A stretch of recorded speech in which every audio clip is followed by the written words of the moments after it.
Hello, everyone. Welcome to the ADHD Toolbox. My name is Bob Dietrich. I'm your host. We are your resource for helping your child overcome behavioral and learning challenges and to self-regulate. My special guest today is Dr. Sharon Saline, PhD, clinical psychologist, and author of the award-winning book, What Your ADHD Child Wishes You Knew, Working Together to Empower Kids for Success in School and Life. Dr. Saline, welcome to our show. Thank you, Bob. It's great to be here.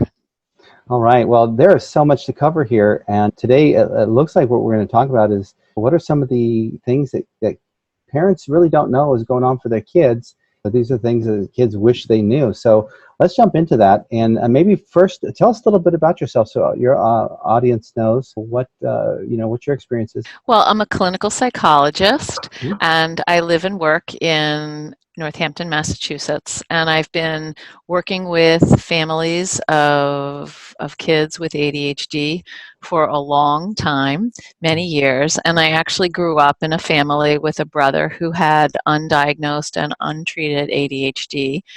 He didn't really know and learn about his ADHD diagnosis until he had a child who himself was diagnosed. And also, when I grew up in the 70s, there wasn't a lot of information about ADHD. It's not like it was today. And so he struggled, and my parents struggled, and we all struggled, and I witnessed it. And I think that's why I decided to do this kind of work, to help families live with more connection and less arguing. That's amazing. And, as I'm talking to each expert, and I'm sure I'm going to learn more as we talk today, I'm discovering that, like my father, I think, he certainly showed signs of having ADHD, and the struggles that we went through. It's so much easier to accept the behavior sometimes when we know it was an untreated situation that he couldn't control. So I'm excited about this conversation today, and so let's start with describing some of the themes of what kids with ADHD wish their parents knew. So for my book, I interviewed dozens of kids with ADHD and their families, kids who'd been in therapy, kids who'd never been in therapy, and they told me a lot about their experiences. And I asked them, what do they wish their parents knew? What are some things that are really hard for them that are difficult to discuss, but also are essential for the caring adults in their worlds to know about? So the first thing they told me is they don't like when adults lose their temper. That it's very hard for them when the adult around them is dysregulated, and that they themselves struggle so much with this that when the adult is dysregulated, it just throws fuel on the fire that they're already experiencing. And this led me to create the first C, which is self-control. Parents need to manage themselves first before helping their kids slow down, settle into themselves, and redirect them. Got it. So we were going to talk about the 5 C's of ADHD, which is covered in your book. Parenting. Got it. So the first C is self-control. Self-control. Got it. Right. And we're going to lay out the 5 C's, and then we can talk about concrete steps that parents can use to work on each one. Awesome. The second thing that kids told me is they really want to be accepted for who they are. They want to, they don't always understand themselves. They don't understand why they do things, but they want to feel understood and forgiven by the adults in their life. And so this leads to the second C, which is compassion. How can you meet your child where he or she is rather than where you would like them to be or you think they should be? Let's meet them where they are now, and when you actually are able to reflect and listen and hold them in whatever they're struggling with or succeeding with, then you can move into thinking about what's next. So that's compassion.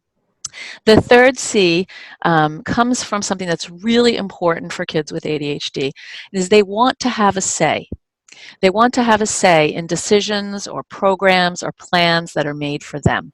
It's very frustrating when people tell them what they have to do, particularly around school or routines, and those routines don't make sense to their particular brains. So this C is called collaboration, and it's essential. How can you work with your kids to get their buy-in to do anything? The fourth theme that I discovered when I was talking with kids had to do with inconsistency, and that it's very difficult for them when parents give mixed messages or when they change their mind, and kids think, oh, this is the new normal, but it's actually just something, a one-time thing. The other thing that's challenging for kids is that they feel like their efforts towards something are not noticed. It's the outcome. Did you do it well? Did you do it right? Not necessarily paying attention to how much it takes for them to try and try again. And so this is consistency. How are you going to actually commit to something that you as a parent can follow through on? Because if you can't follow through on it, there's no point in making the commitment. And how are you going to notice the efforting that your child is making? The last thing kids told me is that they feel like all feedback is negative feedback. One child said, "There's no such thing as positive feedback, Dr. Sharon. I don't know why you adults ask for that, because it's never positive. There's always something I have to do differently or better." And I really thought about that, and it's often true. You know, can I give you some feedback about what you're doing? Means I'm going to tell you what you did that didn't work. Or for these kids, even if there is positive feedback, there's usually something negative that's louder or follows that positive feedback. There's been a lot of research about positivity, and what the research shows is by a psychologist named Dr. Barbara Fredrickson, and she found that the positivity ratio, positive statements to negative statements, should be 3 to 1. That is not what I hear from most parents about what they think happens in their home or in their children's lives, and that's definitely not what kids told me. So the last C is celebration, and it's essential, because what it is noticing when your child is actually doing what you ask, giving them some positive feedback along the way to change those negative conversations that they've internalized based on that so-called feedback that they're receiving, which to them is criticism. So those are the 5 C's. Fantastic. So control, I wrote them down here: control, compassion, collaboration, consistency, and celebration. Yes. Got it. So let's dig into those a little bit, and we'll talk about, let's start with control. It's self-control that's really important, because it's not you as the adult controlling a child. That I think is a mistake that a lot of parents make. It's how can we as adults manifest self-control? How do we demonstrate self-control? And through that modeling, how can kids can see what it looks like to manage oneself. But also, if we are upset, if we are out of control, there is no way we're going to be able to help a child with ADHD pull themselves together, because we're not together to start. So what we want to do is try to help parents manage themselves. And the way you're going to do that is you've got to take a few minutes and sit down and think about what behaviors of your child's really get you going, set you off, trigger you. And what do you need to help you get centered? Here's my secret trick that I really recommend to most parents is go to the bathroom. Because kids understand that people have to go to the bathroom, parents have to go to the bathroom. And when you're in the bathroom, you can splash some water on your face, you can wash your hands, you can look in the mirror and say to yourself, you've got this, you can do it. This is a hard moment, we've had these before. There may be chaos on the other side of the door, but if you can be solid when you come out of that bathroom, you'll have some clarity about how to deal with that chaos more successfully. So that's the first thing in terms of managing yourself. in terms of managing your kids and helping them develop self-control, I think one of the things that's important is that you plan for triggers. Different things will trigger your children in different ways. Sometimes there are similarities and repetitions, and sometimes there aren't. The important thing is that you notice the process and you help them notice when they're getting some bodily signals that they're becoming upset. And this works for you too. You know, when you're upset, Bob, how do you know you're becoming upset? I start having this feeling. It's like I could be maybe ultra focused on like what's causing this, and I can't think of anything else. Or sometimes I'll just I won't be able to think clearly. Sometimes I'll sweat. Right. Sometimes different things will Mm-hmm. happen. So you'll feel fuzzy in your head, you'll start sweating. Mm-hmm. Sometimes people feel their heart racing, Yes, they my might get heart. a knot in their stomach. Mm-hmm. These are all signs that your body is becoming dysregulated. Your brain is setting off into the fight or flight mode. And if you can notice these signs, then inter, you can intercept them. And the way that you're going to intercept them is by planning in advance. Mm-hmm. When you feel triggered, this is what we're going to do. Some parents create a calm me down box. I'm feeling triggered. Let's take 15 minutes. Here's your box. Some parents call a time apart, and we just stop things. You want to stop when people are getting triggered and have a reset. And for littler kids, that reset might mean sitting on the couch listening to a story, going outside, running around the yard. For older kids, it could be going to the room and listening to music. But you call a time apart. It's not a time out because no one's in trouble. It's a time apart because everybody is activated and we need some time and space to slow things down. So that's a conversation that you want to have with your kids. What helps you slow down once you notice that you're activated? Got it. Got it. And I call this process stop, think, act. You stop the action, you stop whatever's happening, you take a pause. Then you come back together at a decided time and you discuss, well, what's going on? What do you think happened? Why was this upsetting to you? And then you make a plan for what the next thing is that you're going to do, how to repair it, how to move forward. And then you take this and you adapt it in your life. Now, if you're in the middle of a grocery store and your child starts having a fit because you won't buy Cheetos, but you're only going to buy potato chips, that is not a time that you're going to be able to do, a thoughtful stop, think, act. But if you've planned for that, if you have had your conversation and you say, I noticed that we get into it at the grocery store, so we're going to make a grocery list and we're only going to buy what's on the list. And if you start yelling at me at the grocery store, we're going to leave and we won't have groceries. We're going to sit outside in the car until you're able to pull it together.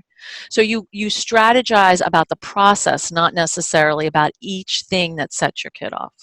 Got it. And you think about it beforehand. You prepare for it. You don't let it happen and try and scramble in the moment. You plan for the upset behavior. You Mm-hmm. don't necessarily, you can't plan for every single thing that's going to upset someone. What you can do is start to notice when you are headed off into the I'm going to blow my stack territory and pull Sure. yourself back. And Awesome. that's a very compassionate process. Mm-hmm. You are part of that process is meeting your child where they are rather than telling them what to do and how to do it differently. And for kids with ADHD, feeling like they're met has to do with feeling heard and seen. So when they're telling you you're upset, you're not going to tell them why that's wrong or how that's, silly. What you're going to say is, oh, what I heard you say is blah, blah, blah. Did I get that right? Oh, yes, and da da da da da. Or no, I said this. And so you're going to do some reflective listening. That helps kids feel met. And that's a really important piece of self-control. So these things work together.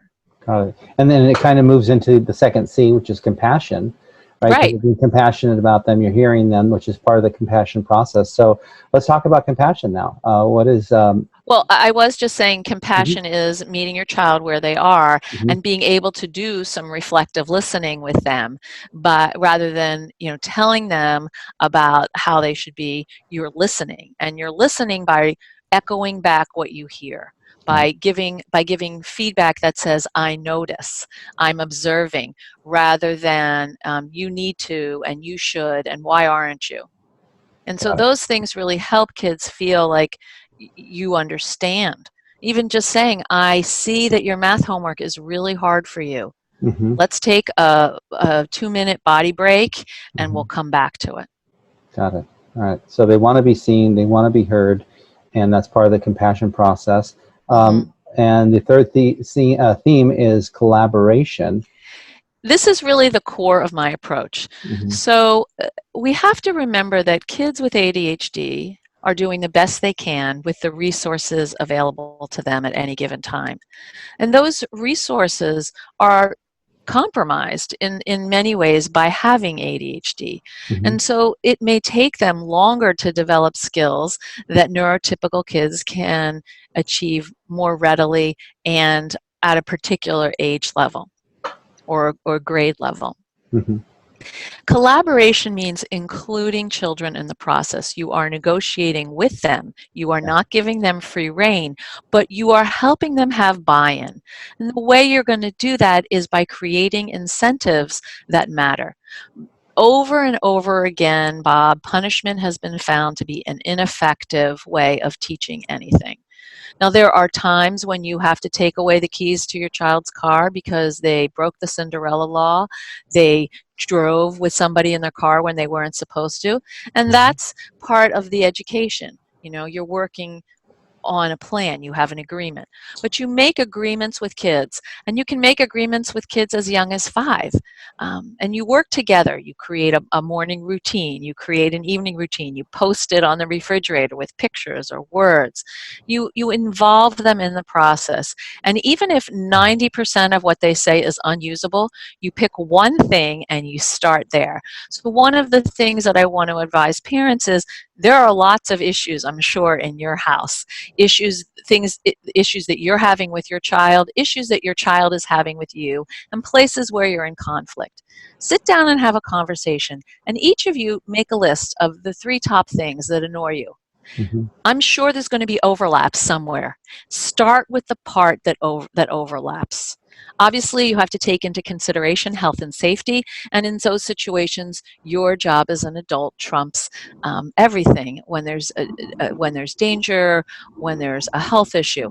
But for the most part, most families do well listening to work and create a program on something that matters to their kid, and you incentivize it. You create incentives that move them along the process. So rather than punishment, if you don't do this, you'll lose this, you say, if you do this, you'll earn this. And usually what kids want to earn has to do with screens. And that can be really hard for parents, but you want to figure out what does matter. Perfect. And so that's collaboration and getting their buy-in and helping them come up with part of the process while you're Yes. creating it, and then picking the parts that overlap that you think, you said you want to get paid $10 a week for cleaning your room. I think cleaning your room is a great idea, and you both go for that, and then you You go figure into out how much is actually reasonable that got you it, have to pay, got right? it, got it. If you decide you want to pay. Perfect. And then you go into consistency. Right. So one of the things that's really hard for these kids is when parents say they're going to do something and they don't do it. So if you say you're going to take away your child's birthday party because they didn't behave in church, then take away the birthday party. Although what I would say is, why would you say that in the first place? Who wants to take away their kid's birthday party? Yeah. You know, basically, you want to create consequences, and I believe the consequences are important, but you want to create consequences that are linked to the act at hand.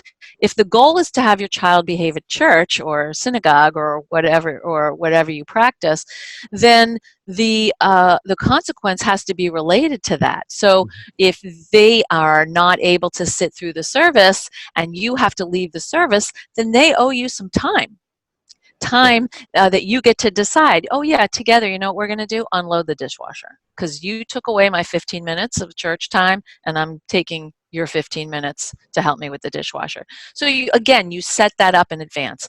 But I really want to caution parents against taking things away for long periods of time that they don't want to do and don't help the family in any way. The other thing is really about this idea of consistent efforting. So kids with ADHD get discouraged, and it's important that you actually help them set up tasks that they can accomplish, and you help them set up steps of tasks that make sense to them so that they can make progress along the way. If you ask your child to set the table, and they set the table and they put all the silverware and the glass and the napkin on the plate, you have a couple choices. You can say, that is not how I like the table set. You know how I like the table set. Do it again. Or you can say, okay, that's a different way to set the table. Wasn't what I had in mind. Let's go with it tonight. Maybe tomorrow you'll put the silverware next to the plate. Do you see? You're working with them, and you're noticing their effort rather than punishing them for what they're doing that isn't right. Got it. Got it. Awesome. So consistency and follow through, and I'm guessing being consistent. So if they have a chore that they're supposed to do, like take out the trash and clean, do the dishes, and they're doing that every day for a week, and they get $20 at the end of the week, then you should be paying that every week and keeping to whatever agreements you have. And that's really the bottom line. It sounds like keeping your agreements with them. Well, you're a very generous parent. I don't know any parents who give their kids $20 for taking the trash out and emptying the dishwasher. But I think that for most kids, so for example, if you make a chart of things that they need to do in the morning, and there are 4 steps: get dressed, eat your breakfast, brush your teeth, put your backpack on, and they get through a good 3 or 2 of those steps, and you've agreed to 1 reminder. And if they get through all those steps, then in the car they can pick the music that you listen to on the way to school. Instead of saying you have to get through all 4 steps to pick the music, if your child is struggling with that routine, say 2 steps. And then when they get those 2 steps, say 3 steps. And then you can make it something else that they want, So I think that that's part of it, is helping create routines with your kids, and then knowing that they're going to need some support along the way. But giving it and deciding with them in advance how much support is enough, right? Got or it. how much is too much. I have a client. I have 2 clients right now who they're middle schoolers and separate families, and their instructions to their parents are, don't talk to me in the morning. I don't want to talk to you in the morning. And both sets of parents said, I have to be able to talk to you once. And they said, okay, you get 1 conversation with me with 1 less than 5-minute conversation to check in. And so I'm working with them on this because they have a list, they're following their list, but these kids are not morning kids. And so what happens is that their parents, who are more morning people, start to talk to them like, where's this and where's that? And they're like, don't talk to me. I'm not a morning person. So we're trying to work on that. Awesome. Well, that is interesting. And that I'm sure other people that are watching this have that same challenge. You have kids that aren't morning kids. That may be a strategy, and those strategies work, right? They're working with the families. They're working, right? And this was a process that we came to through collaboration. Your parents said, if I'm not going to talk to you, then we need a list that you're going to follow, that I know you're following, so I can see your progress and you can see your progress. So that was based on a conversation. And then the final C is actually acknowledging your kids, validating them for the efforts they're making, and when they succeed, and not being afraid to praise them. There's some thinking that you shouldn't praise your kids, and I think that's true if your kids are neurotypical. There's something to be said for that. In terms of how you give the praise, I actually think most people want to hear that they've done a nice job. It feels good to them. And so for kids with ADHD, though, because the dominant conversation they hear from most adults in their lives is, about what they could be doing differently or better. It's a negative conversation. We internalize those negative conversations, and they become very loud in our brains. And so what we want to do is help offset those negative conversations with positive statements that kids can absorb and then find and learn to tell themselves. So we want to teach them how to encourage themselves along the way when they're doing something challenging or unpleasant.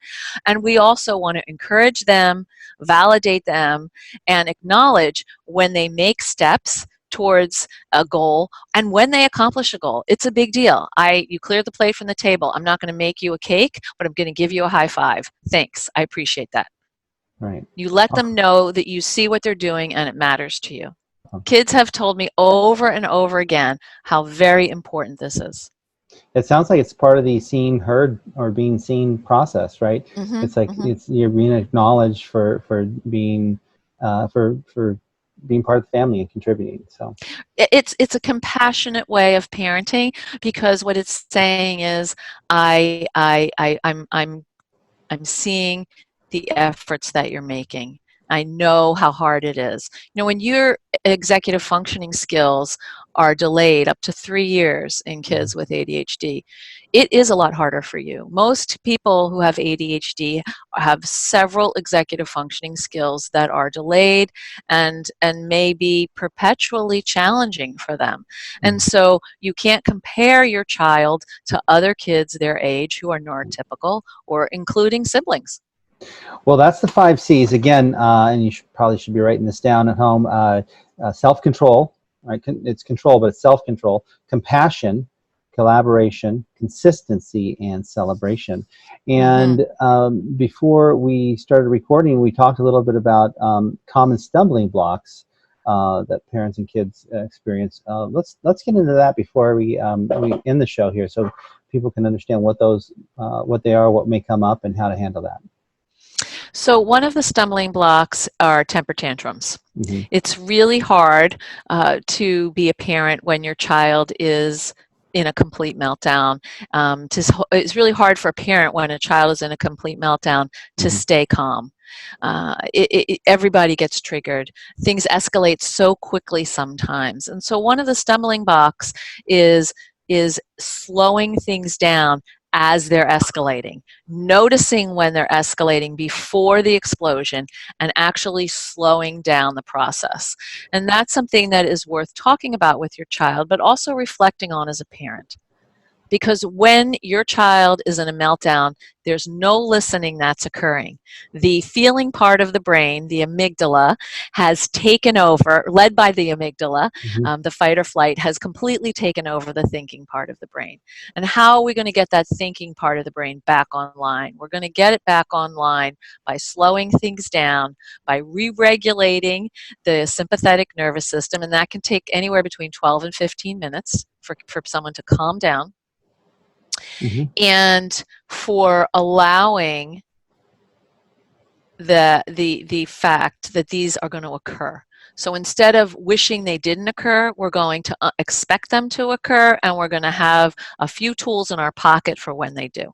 I think a lot of parents are constantly blown away. Like, we were doing fine, and then this happened, and we all of a sudden, out of nowhere, blah, blah, blah.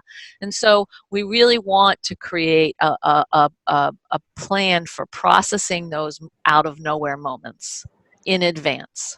So be prepared when those meltdowns occur. Exactly. What are you going to do? And then maybe even have a note in your pocket that when it occurs, this is what I'm going to do, and read Put it on your phone. Put it on your phone. What to do during a tantrum. And if you can remember, take a look at it. Yeah, right. So that's the first thing. The other thing that's really hard for parents is when kids, are outwardly defiant. No, I will not do what you're asking me to do. No, I'm not going to do that. I don't have to listen to you. This is very frustrating for many parents, and a lot of kids with ADHD can be kind of irascible at times. And so what we want to do is set up a system where you are making requests with incentives to get kids through the request to do something they want. And the only way you're going to do that is having some carrots. So I'll give you an example. Most kids want unlimited access to technology. And so instead of saying, instead of arguing about this day in and day out, what I recommend to parents is to sit down and think about how much screen time you want your child to have a day. And just for the sake of conversation with you, Bob, I'm going to say 1 hour. Okay, you want them to have an hour a day. So this is for a younger child. So let's say, for the sake of example, you would like your child to have an hour of screen time a day. You give them automatically 30 minutes. 30 minutes every day when you're cooking dinner, whenever that is, 5:30, they get a half hour of screen time. Now, if they get off that screen time without arguing with you, you set the timer, you give them a warning, it's time to get off. If they get off without arguing with you, they earn their bonus extra 30 minutes to be, delivered at some other point, maybe after dinner or something like that. If they argue with you, they don't get that bonus. No bonus that day. Now, I've asked hundreds of parents this question, and the answer is always yes. Which do you think your kids want? The bonus or not the bonus? They want the bonus. So they're going to work harder to get that bonus. Okay? Right. If your child gets the bonus and also does not ease off the computer, then they don't have if they do the bonus, so they're having a good day, they do the bonus, but they have a meltdown when it's time to get off, then they lose the option of the bonus for the next day. Very clear. So what we're talking about here is using incentives to help kids avoid that kind of sass and backtalk for things they don't want to do. So if the agreement is you need to do your homework and empty the dishwasher before you get your screen time, then that's the agreement. Got it. Right. Yeah. Okay. I think when kids are sassy and irascible, usually they're frustrated. And so we want to try to figure out what's going on. What's the source of that frustration? You can't talk to them about it in that moment. Let it go. Come back to it later when things have settled down. It's also important to say to your child, we don't talk to people in our family that way. It's not acceptable for you to curse at me. And when you curse at me, what you're showing me is that you're not ready for certain kinds of privileges. And then you follow through on that. So it's very important that you link behavior to privileges for change. And then you change, of course, you as a parent, kids with ADHD might get bored with a particular program, so you have to switch it up. Wow. So much to think about, but when you do, things run a lot smoother, it sounds like. And certainly you didn't cover everything in your book. So people, if you're out there watching, please pick up a copy of Dr. Saline's book, What Your ADHD Child Wishes You Knew, Working Together to Empower Kids for Success in School and Life. So please check out my website at www.drsharonsaline.com. I have a lot of free downloadables and all kinds of tips for parents. You can sign up for my blog where you'll get every week information right in your inbox that will help you with your family. And also I encourage you to follow me on Facebook, which is where I post about different events that I'm where I'm appearing, and also various articles and programs of interest for parents living with kids who are differently wired. Awesome, and I understand you also have a free gift. We're gonna send the 5 C's of success for ADHD parenting. Yes. To the people watching today, and in fact, it's actually in a link on this page. So if you're watching, you'll see the link right on this page, and you'll be able to click over to Dr. Saline's link, and she will be giving you the 5 C's of success for ADHD parenting. Thank you so much, Bob, for having me. It's been a pleasure talking with you. Great. Thank you, Dr. Saline. So much awesome information and so much value there. So thank you so much. I appreciate it. And thank you for watching. And I will see you again on the next episode of the ADHD Toolbox.